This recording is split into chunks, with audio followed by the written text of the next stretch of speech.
Bismillahirrahmanirrahim. Alhamdulillahirabbil alamin wassalatu wassalamu ala nabiyyina Muhammadin wa ala alihi wa ashabihi ajma'in. Assalamualaikum warahmatullahi wabarakatuh. Para pemirsa konsultasi syariah dimanapun Anda berada, ahlan wa sahlan kami ucapkan selamat bergabung pada malam hari ini pada program konsultasi syariah bersama Asatidzah Dewan Syariah Wahda Islamiyah. Para pemirsa sekalian, Anda pada malam hari ini dapat berkonsultasi bersama kami pada permasalahan seputar muamalah dan waris.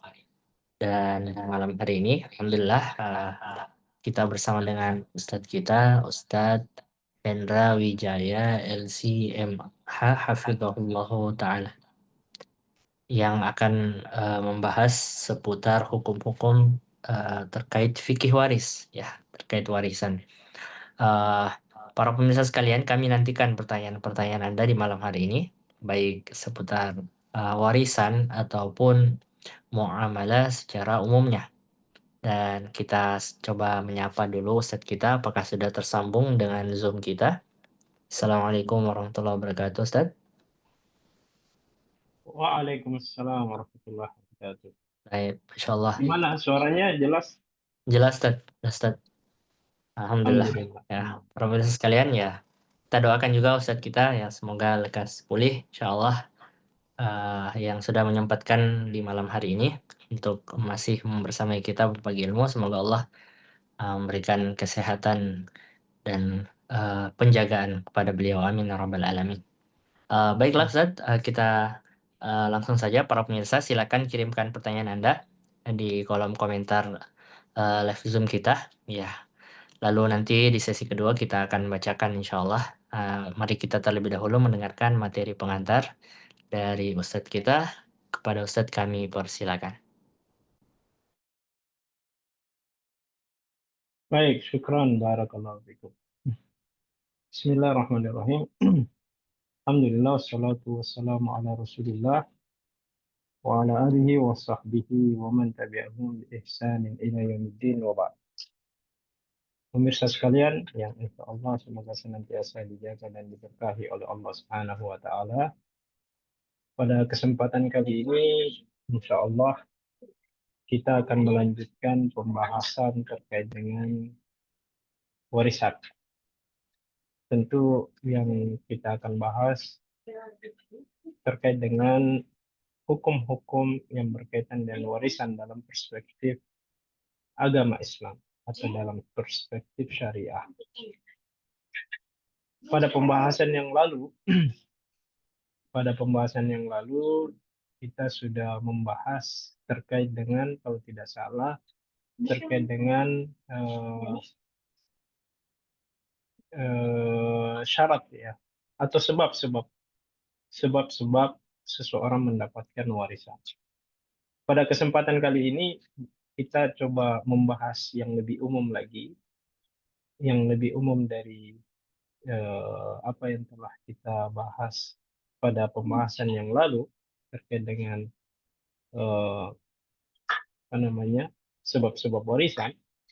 Pada kesempatan kali ini insya Allah kita akan membahas terkait dengan hukum-hukum yang melekat pada hukum waris.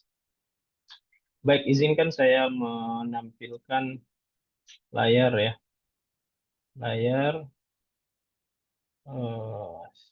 di Zoom ini. Sebentar.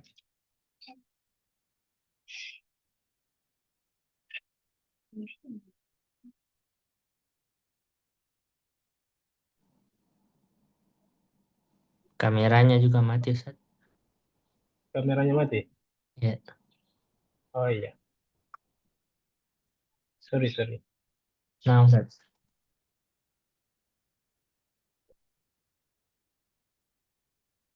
Bagaimana sekarang? Kamera nyala ya? Kamera nyala ya? Masih mati, Ustaz. Oh, masih mati.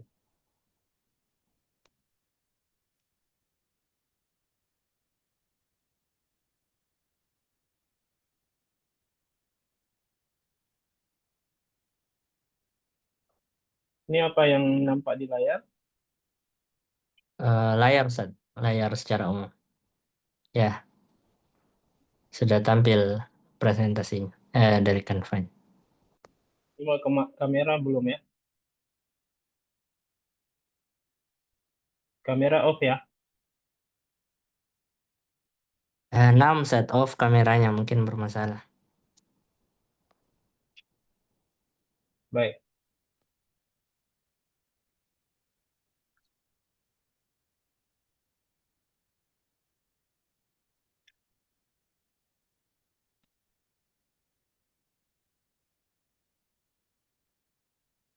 Baik, saya kurang tahu caranya apa, tapi tidak masalah. Ini aja dulu ya. Ya, ya, Nanti Ustaz. kita aktifkan lagi. Baik, Bismillah. Eh, ya, sebagaimana tadi yang kami katakan bahwa pembahasan kita lebih umum daripada yang lalu, yaitu membahas hukum-hukum terkait dengan warisan. Dalam Islam, berbicara mengenai hukum, itu ada dua macam. Ada dua macam. Hukum itu secara umum dibagi menjadi dua. Ada namanya hukum taklifi, ada yang namanya hukum wad'i. Hukum taklifi ini yang biasa kita sebut atau yang biasa kita dengar ada lima ya, wajib, sunnah, makruh, mubah, dan haram. Apa hukumnya sholat wajib? Itu namanya hukum taklifi. Taklifi artinya sesuatu hal yang dibebankan kepada kita. Bisa jadi pembebanan seorang hamba itu adalah wajib, hukumnya seperti sholat, bisa jadi pembebanan itu agar kita tinggalkan, yaitu wajib kita tinggalkan atau keharusan kita meninggalkan yang biasa kita sebut sebagai keharaman. Seperti seperti misalkan mencuri, mengambil hak orang lain, haram. Jadi secara umum hukum taklif ini memang ada beban. Si kita sebagai seorang hamba, sebagai Abdullah, sebagai orang yang mematuhi perintah Allah, maka kita diwajibkan untuk menjalankan. Ada yang sifatnya harus kita kerjakan, ada yang sifatnya harus kita tinggalkan, ada yang sifatnya pilihan. Boleh kita kerjakan, boleh kita tinggalkan, seperti hal-hal yang mubah, hal-hal yang dibolehkan. Contohnya makan nasi, minum air, dan lain sebagainya. Baik, itu namanya hukum taklifi. Sedangkan hukum wad'i ada bagian yang kedua, yaitu yang berbicara terkait dengan tanda-tanda. Wad'i ini artinya tanda-tanda atau alamat. Tanda-tanda ini fungsinya untuk mengetahui apakah hukumnya itu sah atau tidak sah. Disinilah kita akan mengetahui, misalkan mempelajari rukun-rukun sebuah ibadah, sebab-sebab syarat-syarat penghalang-penghalang. Ya, misalkan sholat ada rukunnya, ada syaratnya, ada sebabnya, ada penghalangnya. Ketika kita ingin mengetahui, menimbang, menilai sholat kita itu sah atau tidak sah, maka tentu kita periksa rukunnya apakah sudah terlaksana, syaratnya apakah sudah ada, sebabnya apakah sudah ada atau tidak ada penghalang.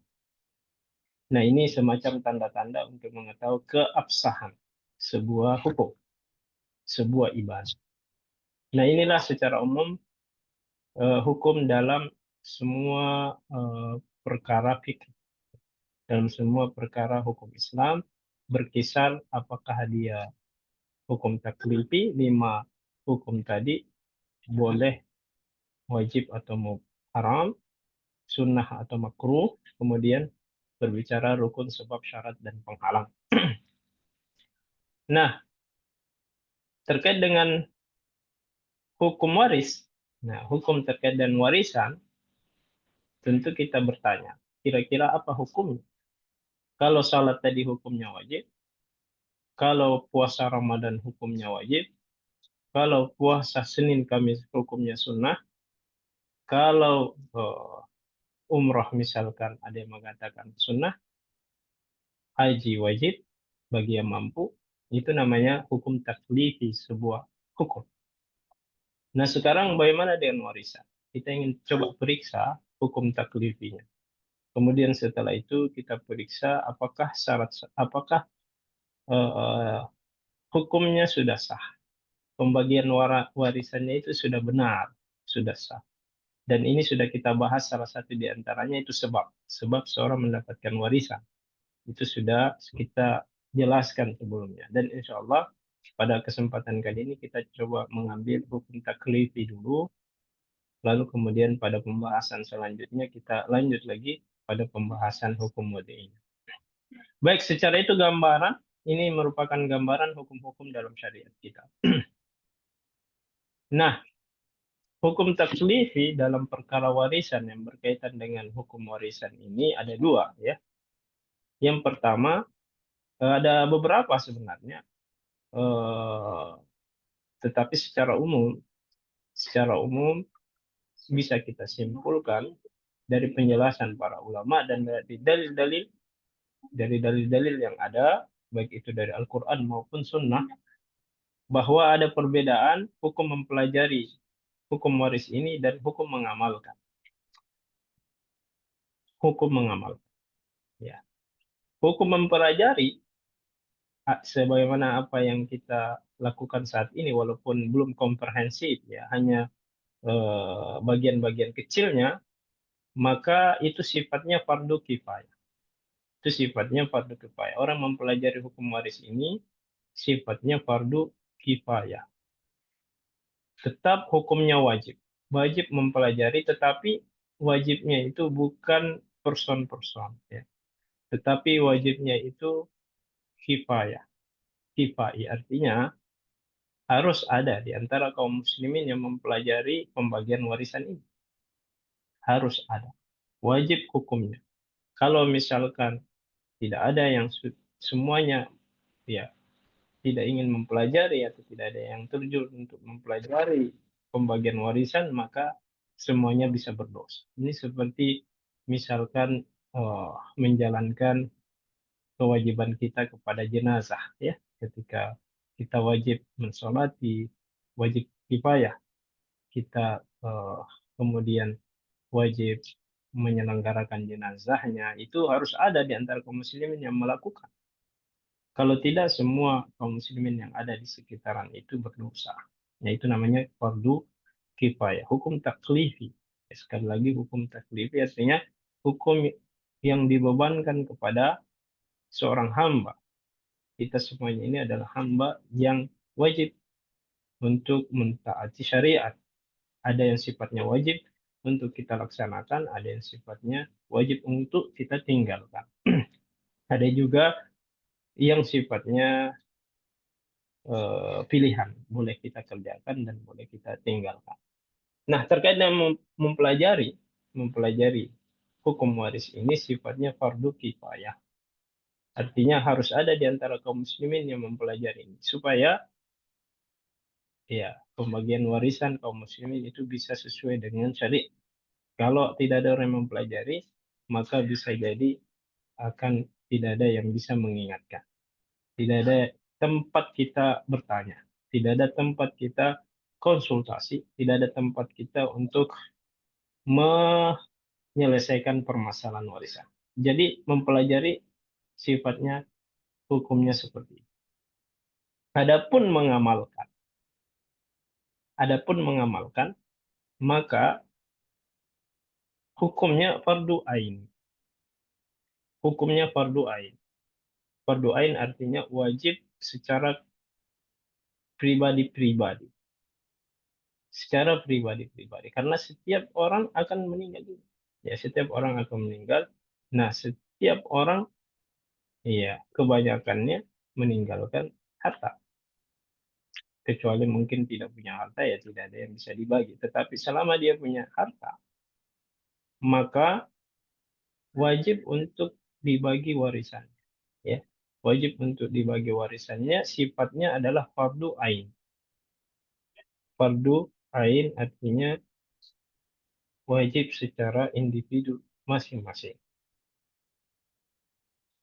Sehingga orang yang meninggalkan untuk mengamalkan hukum waris ini, ya tentu bisa kita simpulkan dia melanggar perintah Allah, ya, melanggar perintah Allah. Ya, apa dalilnya bahwa hal itu wajib? Silahkan bisa dibuka surah An-Nisa. Surah An-Nisa ayat 11 ya. Ayat 11 di situ jelas ya perintah dari Allah kepada siapapun tanpa terkecuali, ya, pada siapapun tanpa terkecuali terkait dengan pembagian warisan ini, ya. Allah Subhanahu wa taala mengatakan yusikumullahu fi auladikum lidzakari mislu hadzil unsayain. Allah mengatakan diwasiatkan kepada kalian. Kalian tentu orang-orang yang beriman, orang-orang muslim. Allah mewasiatkan, mewasiatkan. Allah mewasiatkan. Mewasiatkan artinya memberikan keten- ke- ketentuan perintah. Kalau saja orang tua kita mewasiatkan sesuatu, maka kita sebagai anak tentu eh, besar hati untuk mengerjakan. Bagaimana lagi kalau Allah yang mewasiatkan? Allah mengatakan yusikumullah. Allah mewasiatkan kepada kalian semuanya. Wasiat dari Allah hukumnya wajib. Makanya dalam terjemahan surah An-Nisa ayat 11 itu dikatakan sebagai Allah, ya, mewajibkan. Ya, di situ terjemahannya Allah mewajibkan. Jadi sifatnya wajib. Apalagi kemudian di pertengahan ayatnya Allah Subhanahu wa taala atau sebelum akhir ayat Allah mengatakan faridatan minallah. Faridatan minallah. Sebuah kewajiban yang Allah wajibkan, yang Allah wajibkan. Jadi sifatnya wajib. Siapapun yang meninggal dunia, ada hartanya, maka hartanya itu wajib untuk dibagi sesuai dengan hukum Allah, hukum waris Islam. Ya, lanjut lagi dalam surah An-Nisa ayat 13 dan 14. Bisa dicek di rumah masing-masing. Ayat An-Nisa ayat 13 14 di situ disebutkan balasan. Balasan orang-orang yang membagi warisannya taat kepada Allah dan orang-orang yang bermaksiat kepada Allah, melanggar aturan Allah. Allah mengatakan dalam surah An-Nisa ayat 13, tilka hududullah. Itulah ketetapan-ketetapan Allah. Wa may yuti'illaha wa rasulah, barang siapa yang mentaati Allah dan Rasulnya, yudkhilhu jannatin tajri min tahtihal anhar, khalidina fiha. Wa dzalikal fawzul adzim. Barang siapa yang mentaati ketentuan-ketentuan Allah, batas-batas Allah, maka Allah akan memasukkan kepadanya dia ke dalam surga, jannat yang mengalir di bawahnya sungai-sungai. Dia pun kekal di dalamnya. Itulah kemenangan yang terbesar. Dzalikal fawzul azim. Itulah kemenangan yang azim, paling besar, yang besar. Kemudian ayat setelahnya, ayat ke-14. Ketika ayat 13 ini Allah memberikan balasan jannah kepada orang-orang yang mengamalkan ketetapan-ketetapan Allah, maka sebaliknya Allah mengatakan dalam surah An-Nisa ayat 14, "Wa may ya'sillaha wa rasulah wa yata'adda hududahu yudkhilhu naran khalidan fiha wa lahu adzabun muhin." Adapun orang yang bermaksiat terhadap kepada Allah dan Rasulnya dan dia melanggar batasan-batasan Allah, tentu termasuk diantaranya warisan, karena ini masih berkaitan dengan ayat-ayat warisan. Yudkhilhu nara khalidan fiha, maka dia akan dimasukkan ke dalam neraka. Walahu adabun muhin, dan baginya adab yang hina. Baik, sekira ayat-ayatnya sangat jelas. perintah untuk membagi warisan. Baik itu ayat yang khusus maupun ayat yang umum. Ayat yang umum, kita dilarang memakan harta secara batil, termasuk memakan harta secara batil ketika mengambil hak orang lain. Ya, belum lagi kalau kita sebutkan ya dalil-dalil dari hadis Rasulullah SAW yang mengatakan misalkan al-fiqhu faraid bi ahliha, ya, bagilah warisan itu kepada ahli warisnya. Ada perintah dari Rasulullah SAW. Jadi ulama sepakat bahwa pembagian warisan ini hukumnya wajib mengamalkan, wajib untuk dilaksanakan. Ya, sehingga hukum taklifinya tersebut. Walaupun kemudian kapan waktu wajibnya, kapan waktu wajibnya, sebagian menjelaskan bahwa waktu wajibnya itu ketika sudah ada dari ahli waris yang me- menuntut haknya, ya, ingin mengambil haknya, maka seketika itu sudah diwajibkan pembagian. Namun disunnahkan. Nah, disunnahkan. Hukum taklifi juga. Ya, hukum taklifi salah satu diantaranya adalah sunnah. Sunnah artinya mustahab, sangat dianjurkan untuk dilaksanakan. Sifatnya sunnah untuk disegerakan. Ya. Pembagian warisan sifatnya disunnahkan untuk tidak menunda-nunda. Apalagi kalau sampai ditunda bertahun-tahun. Itu bisa memudaratkan. Bisa memudaratkan. Tetapi kalau ya kapan waktu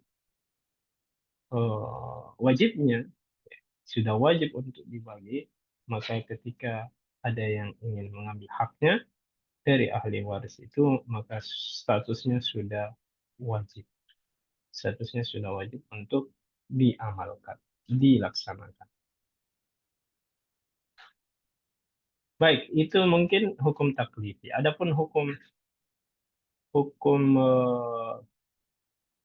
hukum modi'inya, baik itu rukun, syarat, sebab, dan penghalang-penghalang, ini insya Allah kita coba bahas pada pertemuan-pertemuan berikutnya, karena memang kita butuh pendalaman, walaupun tidak terlalu dalam ya, setidaknya eh, ada penjelasan komprehensif.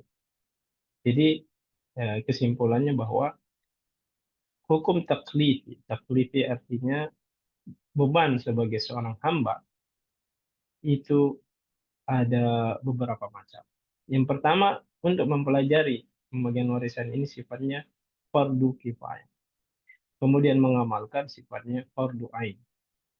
Kapan itu waktunya? Ketika sudah ada yang menuntut haknya. Namun sangat dianjurkan.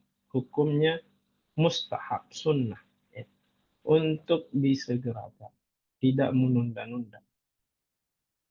Kalau sampai ditunda-tunda, bahkan kalau sampai ada yang menahan haknya tanpa ada kendala teknis, misalkan, tanpa ada kendala teknis, maka sifatnya tidak diperkenankan. Tidak diperkenankan. Wallahu a'lam bishawab. Mungkin itu yang dapat kami sampaikan sebagai pengantar kita pada malam hari ini. Kita kembalikan kepada Ustadz untuk memandu acara. Barakallahu fikum wa jazakumullahu khairan. Wafikum barakallahu Ustaz wa antum fajazakumullah khairan Ustaz. Kita ucapkan terima kasih kepada Ustaz kita atas materi pengantarnya, Masya Allah. Nah, terkait kembali kita, Sebentar saya mau ya, canceling jalan. nah Ustaz, kembali kita memurojaah sama-sama hukum terkait dengan warisan. Salah satu ilmu yang cukup penting ya, sangat penting malah. Ya, karena ya warisan tak akan lepas dari kehidupan kita. Ya, entah status kita seorang anak ataupun kita sudah menjadi orang tua, ya, maka hukum dari Allah yang Allah tetapkan ini akan terus bergulir. Semoga kita selalu semangat belajar tentang waris. Taib, syukran Ustaz, jazakallah khairan. Langsung saja kita masuk pada sesi kedua. Ya, kami ingatkan sekali lagi kepada para pemirsa, ya biasanya pertanyaan muamalah itu yang paling banyak. Ya, jadi silakan diajukan sejak sekarang, ya, dan jangan di akhir waktu agar pertanyaan-pertanyaannya bisa terjawab semua ya. Eh, Langsung saja Ustaz. Pertanyaan yang pertama di malam hari ini kita bacakan dari Ummu Khalid. Bismillah, izin bertanya Ustaz terkait warisan. Kami mempunyai tante, beliau sudah meninggal dan belum pernah menikah. Tante kami ini mempunyai 3 saudara dan saudaranya yang bungsu pun sudah meninggal. Dan yang bungsu, saudaranya yang bungsu punya 2 anak. Sementara 2 saudara lainnya masih hidup. Eh, Tantenya ini mempunyai rumah yang saat ini ditinggali oleh keponakannya yang dia angkat menjadi anak. Dan keponakannya ini adalah anak dari saudara bungsunya. Oh, dia mengangkat keponakannya jadi anak dari saudara bungsunya yang sudah meninggal tadi. Juga dia memilih selain rumah, dia punya sawah seluas 14 area. Pertanyaannya hektar ya, 14 hektar. Pertanyaannya bagaimana cara membagi warisannya, Ustaz? Apakah anak angkatnya harus mendapat harta warisan yang lebih banyak ataukah bagaimana? Nah, ini eh iya nampaknya belum dibagi sampai sekarang, Ustaz, setelah meninggalnya. Baik, baik, syukran barakallahu fiik. Jadi seorang meninggal tidak punya eh, anak ya, karena belum menikah. Yang ada hanya saudara-saudari. Jadi itu saudara-saudari semua ya. Tadi yang ditinggalkan apakah semuanya 3 orang perempuan? Nah, ini yang tidak disebutkan, Ustaz. Belum jelas. Oh, ya. Oke. Alhamdulillah. Jadi jadi yang perlu kita identifikasi ada beberapa hal. Ada beberapa hal yang perlu kita perjelas sebelum kita menentukan hukumnya atau pembagian warisannya. Ada beberapa hal yang perlu kita perjelas. Yang pertama, saudari yang meninggal ini, saudarinya yang meninggal, apakah saudari yang meninggal ini meninggal setelah beliau meninggal atau sebelumnya? Nah, ini akan berpengaruh kepada pembagian warisan. Yang perlu diperjelas adalah kapan saudara atau saudarinya meninggal. Apakah sebelum beliau meninggal atau setelahnya? Kalau ternyata, kalau ternyata yang saudara bungsu ini meninggal setelah beliau yang tadi punya harta ini, maka dia termasuk ahli waris. Cuma qadar Allah dia meninggal sebelum pembagian warisan.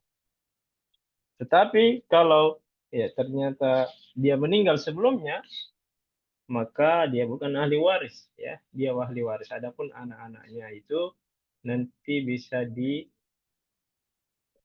lagi ya, dilihat lagi posisinya. Apakah saya masih di Zoom ini? Agak mati-mati kameranya, Ustaz. Sebentar ya. Ya, Saya suaranya jelas, Ustaz, lancar sih. ya saya pesawat. Kenapa bisa enter mencet ini?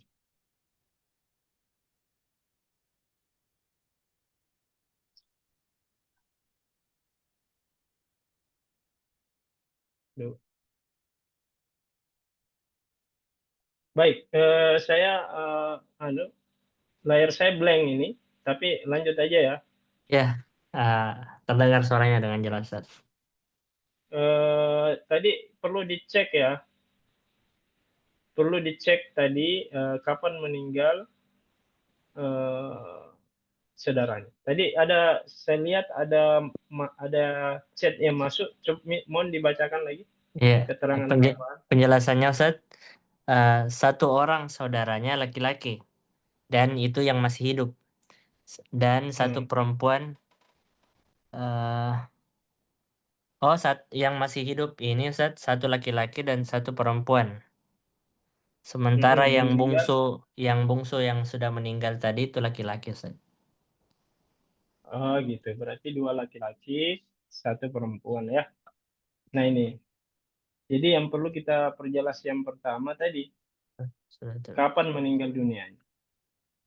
Kapan meninggal dunianya? Yang meninggal ini laki-laki. Ya, berarti kalaupun ternyata, kalaupun ternyata dia meninggal lebih dulu daripada saudaranya yang punya harta, yang pewaris ini, maka anak-anaknya sebenarnya bukan masih terhalangi juga, ya, masih terhalangi karena ada saudara laki-laki. Ya, jadi kemanakan itu bisa kemanakan dalam posisi ini terhalangi karena masih ada saudara laki-laki yang hidup. Jadi saudara laki-laki ini menghalangi kemanakan.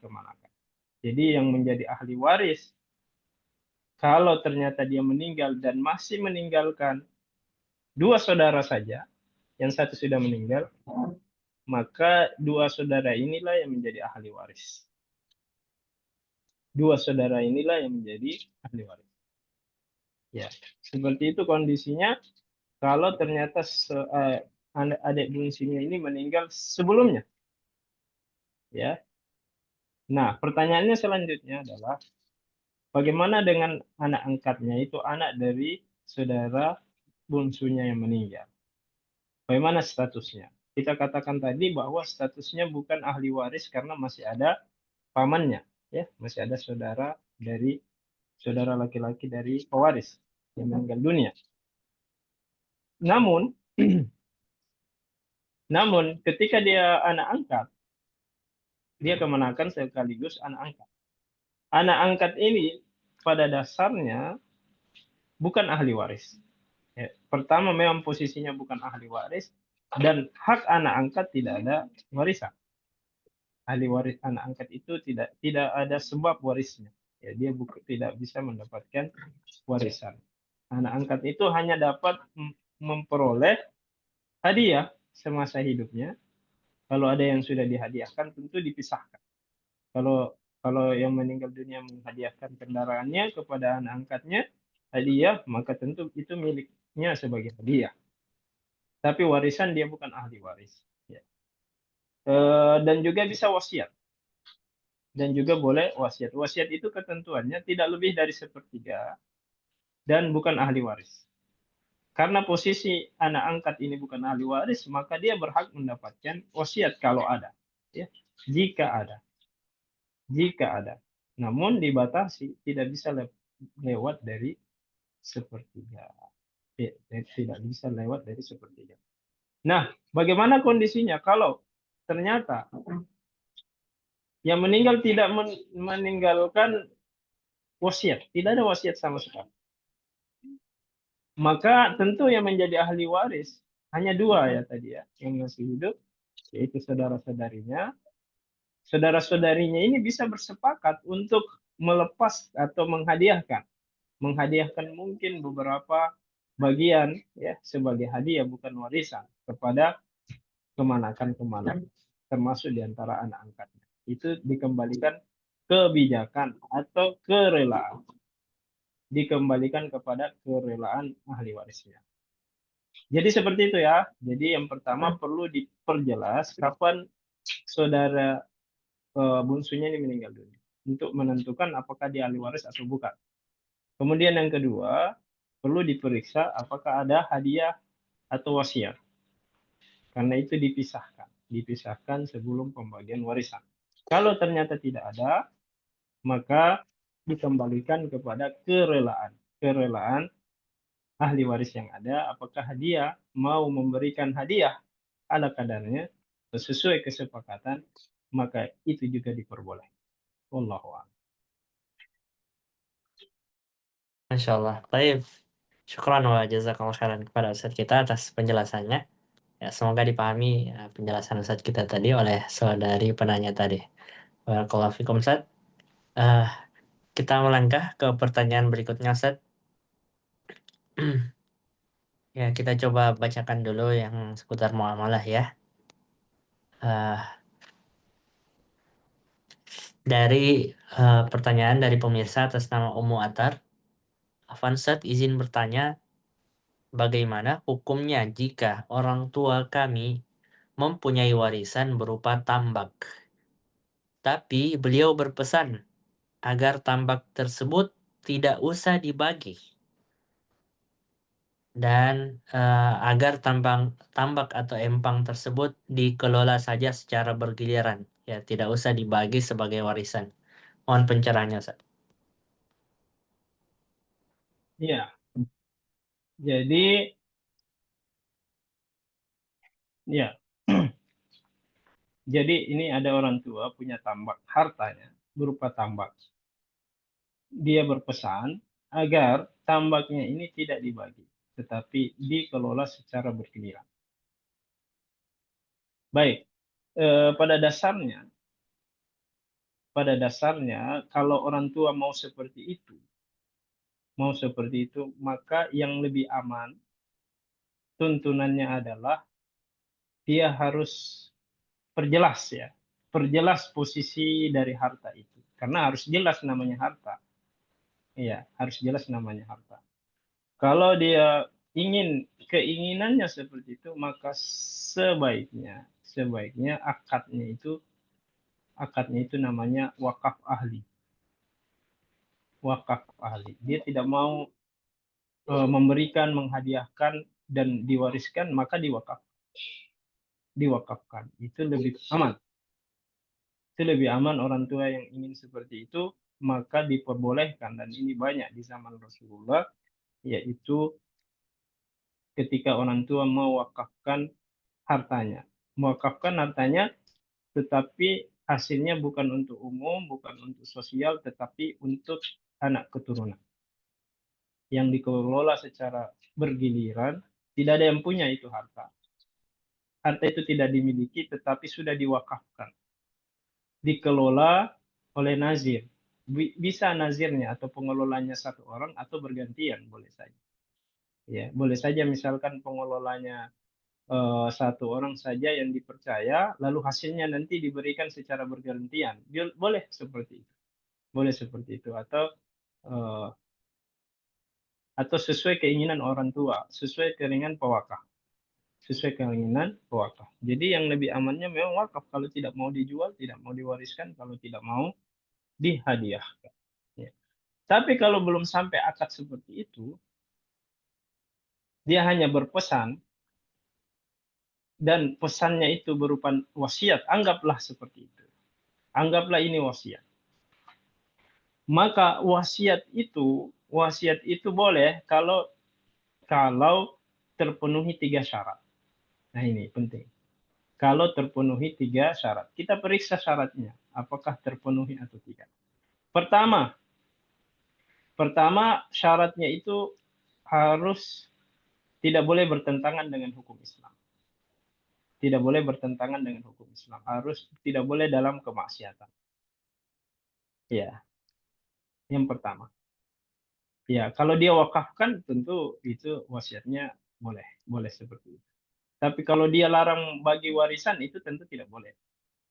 Ya, tentu tidak boleh. Tidak boleh orang tua melarang untuk membagi warisan. Jadi anggaplah syarat pertama ini sah ya. Namun ada syarat kedua. Syarat kedua adalah tidak melebihi tidak melebihi sepertiga dari hartanya. Jadi perlu diperkirakan, kalau memang ya keinginan orang tua ini dianggap sebagai wasiat, maka dihitunglah itu tambak nilainya seberapa besar. Kalau ternyata nilainya melebihi sepertiga dari hartanya, anggaplah seperdua hartanya atau seluruh hartanya hanya tambak saja, maka yang boleh dilakukan seperti itu karena dia wasiat, maka hanya sepertiganya saja. Sisanya dibagi-bagi sampai habis, dibagi sebagai warisan. Ya, bisa dipahami harus dinilai itu tambaknya. Kalau memang posisinya sebagai wasiat. Kalau dia tidak wakafkan, dia hanya wasiatkan, maka dinilai ini tambaknya. Tambaknya ini apakah sudah sepertiga, melebihi atau kurang. Kalau kurang tidak ada masalah, masih ada harta lain yang bisa dibagi. Kan seperti itu. Jadilah ini wasiat. Tetapi wasiatnya ini nanti diarahkan ke wakaf lah, ya. Diarahkan ke wakaf supaya tidak bisa dijual. Kalau hak milik bisa jadi ada pertengkaran di belakang. Karena orang tua kan mewasiatkan tidak dimiliki. Maka diarahkan ke wakaf. Tetapi dengan catatan tidak melebihi sepertiga daripada harta. Karena kalau melebihi sepertiga, dia akan menzolimi ahli waris. Harusnya ada harta warisannya, tapi dihalangi sendiri oleh orang tuanya. Ya, dihalangi sendiri orang tuanya. Orang tuanya berpesan, ini tidak boleh dijual. Ini dimiliki secara bergiliran. Nah, itu kan bukan hak milik. Ya, boleh seperti itu kalau tidak melebihi sepertiga. Tidak melebihi dari sepertiga hartanya. Kecuali tadi dia wakafkan semasa hidupnya sebelum meninggal, maka boleh saja. Boleh saja. Tapi kalau dia sifatnya wasiat, nah ini kita batasi. Syariat membatasi kalau dia sifatnya wasiat, syariat membatasi tidak lebih dari sepertiga. Karena kenapa? Karena sisanya itu jadi warisan. Sisanya itu jadi warisan dibagi ke anak-anaknya. Tidak ada hak orang tua untuk menghalangi warisan. Itu haknya Allah. Itu ketentuannya Allah untuk membagi warisan. Bukan lagi orang tua. Walaupun hartanya orang tua, tetapi ketentuannya ini ditetapkan oleh Allah. Kita katakan tadi, fardu ain. Fardu ain untuk dibagi kepada ahli waris. Ya. Jadi arahannya tadi diwakafkan kalau dia masih kalau orang tua masih hidup dan ingin seperti itu silakan diwakafkan, wakaf ahli namanya, wakaf untuk keluarga.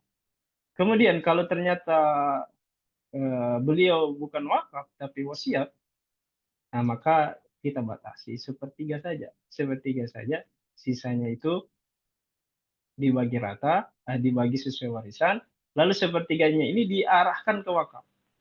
Ya, tambak sepertiga ini diarahkan ke wakaf supaya niat dari orang tuanya ini bisa tercapai. Kecuali terakhir ya. Kecuali terakhir, misalkan setelah pembagian warisan, anak-anaknya bersepakat. Nah ini lain, bukan lagi warisan, bukan lagi kita bicara warisan, karena warisan itu sifatnya wajib. Kalau sudah dibagi, sudah menunaikan kewajiban, lalu kemudian anak-anaknya kemudian berkumpul, bermusyawarah, kemudian mengatakan, wahai saudara-saudaraku, coba kita bersepakat sajalah, ya bersepakat saja. Semuanya ridho lah, semuanya coba kita sepakati. Ini kita relakan saja hak kita semuanya, tidak ada yang memiliki ini. Kita relakan. Nah itu kalau semuanya rela, kalau ada yang tidak rela, ya diberikan haknya, jangan dipaksa. Namanya kerelaan, tidak ada paksaan. Nah, ini harus dibicarakan baik-baik. Nggak ada paksaan di dalamnya. Kalau semuanya dengan kerelaan hati, tanpa ada paksaan, semuanya merelakan, maka disarankan diarahkan ke wakaf. Ya, semua merelakan, semua berarti ahli waris lagi, ahli waris semuanya ini yang mewakafkan, bukan lagi orang tuanya, karena orang tuanya sudah meninggal. Orang tuanya sudah meninggal, dan dia tidak ada lafaz wakaf di dalamnya. Maka dikembalikan kepada ahli waris yang masih hidup. Anak-anaknya masih hidup yang mau melaksanakan itu, silakan saja. Tapi setelah mengetahui haknya, setelah diberikan haknya, lalu kemudian mau melepaskan haknya, maka supaya aman, disarankan, ini saran saja ya, saran saja, disarankan untuk diwakafkan. Supaya niat orang tua itu bisa terlaksana sampai kapanpun.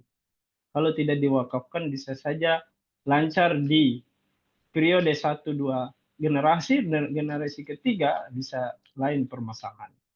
Seperti itu ya. Jadi kalau mau kuat, coba diarahkan ke wakaf ahli, karena ya, kalau sudah ada sertifikat wakaf, tidak ada lagi yang berhak secara hukum nasional juga dia kuat. Wallahu a'lam. Baik, Masya Allah. Syukran wa jazakallah khair Ustaz atas jawabannya. Ya, sekaligus Ustaz memberikan beberapa saran-saran ya tadi opsi-opsi yang bisa dilakukan oleh kita, ya bagaimana ke depannya kalau terjadi dengan kita. Ya, jadi ada beberapa saran yang diberikan Ustaz kita tadi. Syukran Ustaz atas jawabannya. Sedikit Ustadz, ada tadi sambungan dari pertanyaan yang pertama dari Ummu Khalid. Katanya saudara bungsunya yang meninggal itu, Ustadz, dia meninggal sebelum tantenya ini, ya, sebelum yang Oh iya, mewariskan. berarti sudah betul tadi jawaban kita. Jawaban kita tadi perkirakan dia meninggal sebelumnya. Berarti sisa dua ahli waris. Sisa dua ahli warisnya itu saudara-saudarinya. Adapun anak angkatnya ini bukan ahli waris. Dia boleh diberikan wasiat atau hadiah atau apa sesuai kesepakatan ahli waris. Wallahu a'lam. Masya Allah. Baik, syukran Ustadz.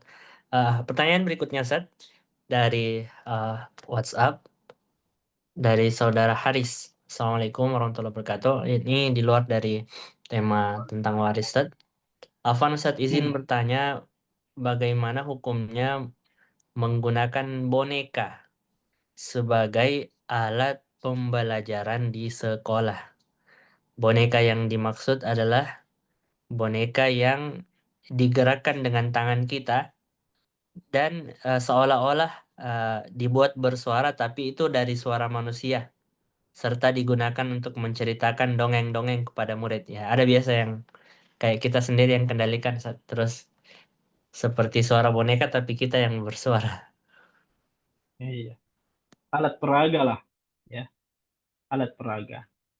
Ya, secara umum menggunakan alat peraga tentu tidak dipermasalahkan. Kalau dia sifatnya boneka, sedapat mungkin itu diupayakan agar tidak terlalu membentuk eh, apa makhluk hidup, ya, karena kita dilarang ya pada dasarnya menggambar yang sifatnya makhluk hidup atau membuat patung seperti makhluk hidup, karena itu larangan dari Rasulullah SAW.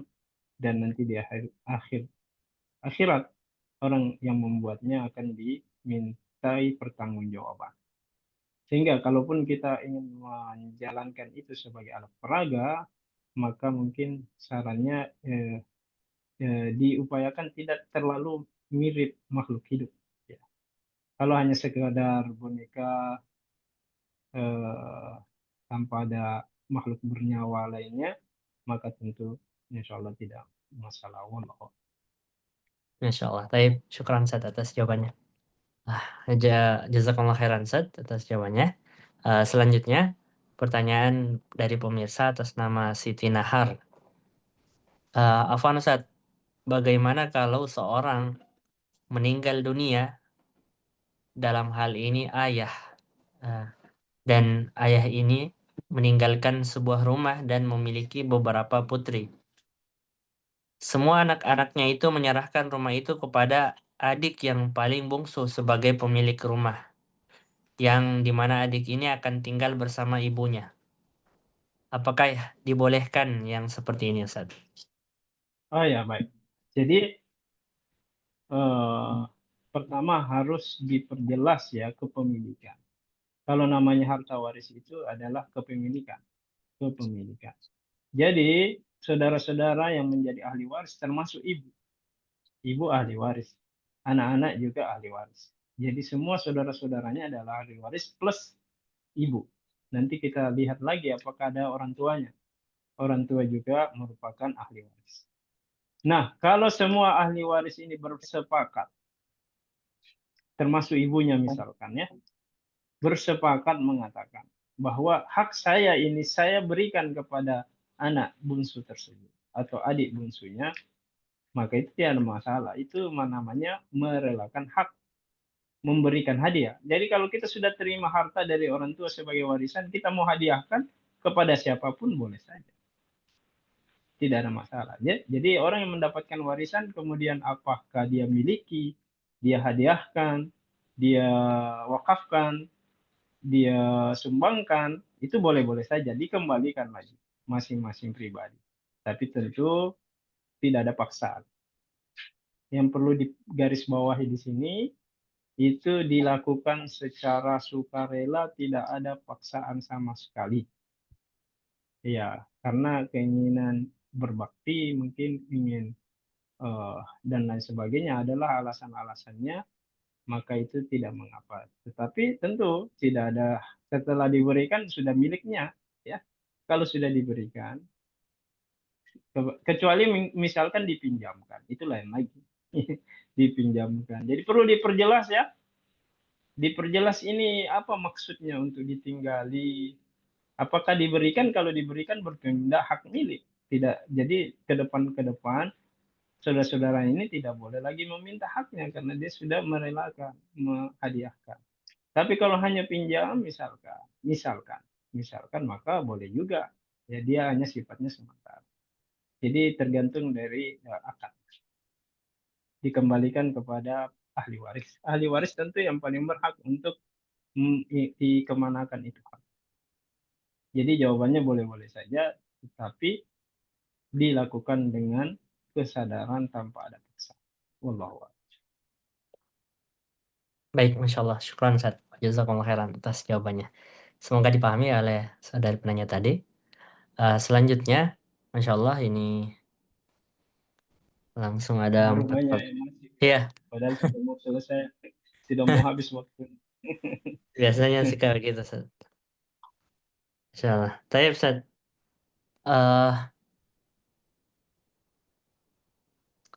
pertanyaan berikutnya dari peserta pemirsa atas nama Aisyah. Afwan, Ustaz, izin bertanya bagaimana pembagiannya, misalnya orang tua meninggalkan uang 6 juta, lalu meninggalkan 6 orang anak, laki-laki 3, perempuan 3. 5 anaknya sudah menikah dan satu bungsu belum menikah. Orang tuanya ini dirawat oleh anak bungsu yang terakhir tadi karena sudah lansia dan saat sakit juga berperan besar merawat dan menjaga menjaga yang menjaga ibunya tadi adalah anak bungsunya. Ya, mungkin bertanya Ustaz, apakah ada perbedaan ketika lebih banyak merawat ibunya? Ya, Oh silakan ya, Ustaz. jadi ada 6 anak-anaknya. Ahli warisnya katakanlah 6, 3 laki-laki dan 3 perempuan. Kita bahas dulu pemberian haknya. Setelah itu apa mau diambil atau dihadiahkan itu kembali lagi kepada masing-masing. Jadi secara ketentuan kalau ada anaknya 6 orang, 3 laki-laki, 3 perempuan, maka dalam surah An-Nisa ayat 11 itu dikatakan yusikumullahu fi auladikum lidzakari mislu hadzil unsayain. Diwasiatkan kepada kalian eh, untuk membagi harta warisan kepada anak-anak 2:1 antara anak laki-laki dan anak perempuan. Jadi barometernya adalah anak laki-laki dan anak perempuan tanpa melihat statusnya apakah dia sudah menikah atau belum menikah. Karena di sini dikatakan 5 anaknya sudah menikah, satu bungsu belum menikah. Inilah yang merawat. Jadi tanpa melihat statusnya sebenarnya, tanpa tidak berpengaruh apakah dia sudah menikah, belum menikah, sudah menikah beberapa kali, tidak ada pengaruh. Ya. Yang berpengaruh adalah statusnya sebagai anak. Statusnya sebagai anak, laki-laki ataupun anak perempuan. Jadi, karena 3 anak laki-laki, itu masing-masing 2 bagian, berarti itu ada 6 bagian di situ, tambah 3 perempuan berarti 9. Jadi 6 juta ini, kalau kita mau bagikan kepada anak-anak, itu dibagi 9. Ya, 6 juta itu dibagi 9. 2 bagian untuk anak laki-laki masing-masing dan 1 bagian untuk anak perempuan masing-masing. Jadi tidak ada perbedaan apakah dia bungsu atau tidak bungsu, ataukah dia sudah menikah atau tidak menikah. Nah, lalu kemudian ketika ternyata eh, ternyata eh, saudara-saudarinya ini ingin menghadiahkan kepada saudarinya yang bungsu yang belum menikah, karena merasa oh, berjasa merawat orang tuanya, maka tentu ahlan wa sahlan. Tidak mengapa. Itu bagian dari kebaikan. Itu bagian dari kebaikan dan tentu melihat kondisinya juga banyak membantu, sebaiknya diberikan sebagai hadiah, ya, sebagai hadiah. Tapi kalaupun tidak bisa dipaksakan. Tidak boleh kita paksakan haknya orang lain. Kalaupun dia tidak mau, maka jadi bakti anak bungsu ini tentu pahalanya lebih besar. Tidak usah lihat berapa warisannya, tetapi insya Allah pahalanya jauh lebih besar dibanding saudara-saudaranya yang lain karena dia yang merawat orang tua. Jadi tidak ada kaitannya merawat dengan warisan. Tetapi kemudian kalau ada yang ingin merelakan menghadiahkan hartanya kepada saudarinya yang berjasa tersebut, maka tentu diperbolehkan. Wallahu a'lam. Masya Allah. Tapi syukran Ustaz atas jawabannya. Barakallahu fikum. Eh, Pertanyaan yang terakhir mungkin tadi di malam hari ini, mohon maaf para pemirsa, eh, belum bisa membacakan semuanya. Eh, dari pemirsa atas nama Nasrul, Wansat ayah meninggal dunia, meninggalkan harta yang perlu diwariskan. Dia meninggalkan 3 anak, lalu pembagian warisan tertunda. Qadarullah, salah satu anaknya meninggal sebelum warisan dibagi. Apakah anak dari saudara yang meninggal ini berhak atas warisan tersebut, Ustaz? Iya, baik. Ya, baik. Jadi sudah bisa dipahami bahwa warisannya ditunda. Nah, inilah tadi yang kita katakan salah satu mudarat atau mudarat yang terjadi ketika warisan ditunda, kadangkala ada jadi ahli waris itu tidak mendapatkan haknya, kemudian dia juga menyusul meninggal. Jadi ini mengapa harta warisan itu sangat dianjurkan tanpa menunda-nunda karena di situ tadi, ya, karena hikmahnya supaya dia bisa memanfaatkan haknya, mengambil haknya. Karena kalau sudah seperti itu maka sudah tidak bisa lagi dia rasakan. Ya. Jadi bagaimana dengan anak-anaknya? Karena karena beliau meninggal, anaknya ini meninggal di akhir, artinya setelah orang tuanya meninggal, maka pada hakikatnya dia masih menjadi ahli waris. Dia masih menjadi ahli waris. Yang masalahnya hanya belum dibagi warisan. Tetapi pada dasarnya dia punya hak di situ. Dia punya hak di rumah itu, di harta orang tuanya, tapi belum dibagi, itu masalahnya, ya. Jadi tetap dia punya hak, haknya itulah nanti yang dibagikan kepada anak-anaknya, keturunannya, istrinya juga sebagai warisan. Jadi seperti itu. Jadi dia tetap punya hak. Kenapa punya hak? Karena dia masih hidup ketika orang tuanya meninggal dunia. Lalu kemudian hartanya tidak dibagi, dia meninggal. Sehingga haknya itu nanti diwariskan kepada anak keturunannya. Wallahu a'lam. Baik, jazakumullah khairan Ustaz atas jawabannya. Mohon maaf para pemirsa, ya nanti lagi bisa kita tanyakan ya, kita ajukan lagi pertanyaannya pada program konsultasi berikutnya. Mohon maaf karena keterbatasan waktu sudah pukul 10 malam dan Ustadz kita juga insya Allah doakan ya Ustadz butuh istirahat karena mungkin kurang fit kondisinya. Kita ucapkan jazakumullah khairan kepada Ustadz kita atas kebersamaannya di malam hari ini. Semoga apa yang telah disampaikan dan diberikan menjadi pemerat amal timbangan kebaikan Ustadz di akhirat kelak. Amin ya rabbal alamin. Dan semoga Allah memberikan penjagaan dan perlindungan selalu kepada Ustadz beserta keluarga. Jazakumullah Syukran, khairan Bang. Ustadz. Syukran Ustadz. Dan kepada pemirsa juga kami ucapkan terima kasih sudah menghadiri dan meramaikan konsultasi kita di malam hari ini dan sudah mengajukan pertanyaan. Barakallahu fikum. Semoga Allah senantiasa menjaga kita semua dan melimpahkan kesehatan untuk kita semua. Baik, Ustaz, mari kita tutup majelis kita dengan membaca doa kafaratul majelis. Subhanakallah bihamdik. Asyhadu an la ilaha illa anta astaghfiruka wa atubu ilaik. Assalamualaikum warahmatullahi wabarakatuh. Waalaikumsalam. Syukran, Ustaz. Syukran, Ustaz. Ya, afwan, Ustaz. Barakallahu fikum.